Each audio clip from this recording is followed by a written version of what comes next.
Cette question de la lumière, elle est venue... c'est au fond la même question que le son, d'une certaine façon.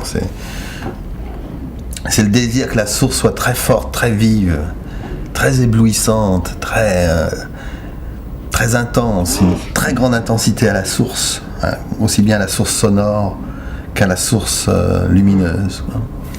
Et de tourner comme au bout, quand la chose s'est totalement épuisée, quoi, quand la lumière est affaiblie, quand le son est presque plus audible, comme si le son avait dû traverser des espaces cotonneux, des espèces de profondeurs maritimes, comme si le son était entendu à travers des épaisseurs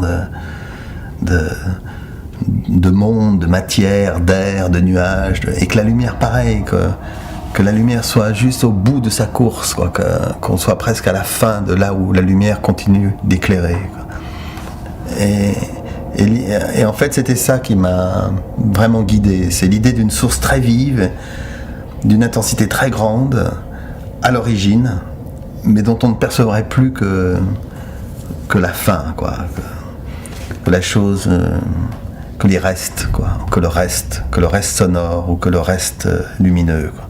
Il y avait un texte très beau de Beckett qui s'appelait Mal vu, mal dit, quoi, qui était au fond sur cette question-là, quoi, qu'à un moment donné, l'image qui serait mal vue ou le son qui serait pas entendu ou pas vraiment entendu. Il y a ça chez Dreyer dans le Vampire de Dreyer, ce son comme ça incroyable, quoi. On ne sait pas de quoi c'est fait. C'est comme à la fois une chose qu'on n'arrive plus à entendre, qui résonne à l'intérieur de soi.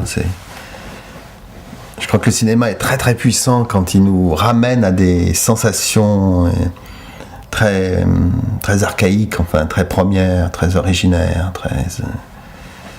c'est là où, en tout cas moi c'est là où j'ai le désir pour les films, quoi.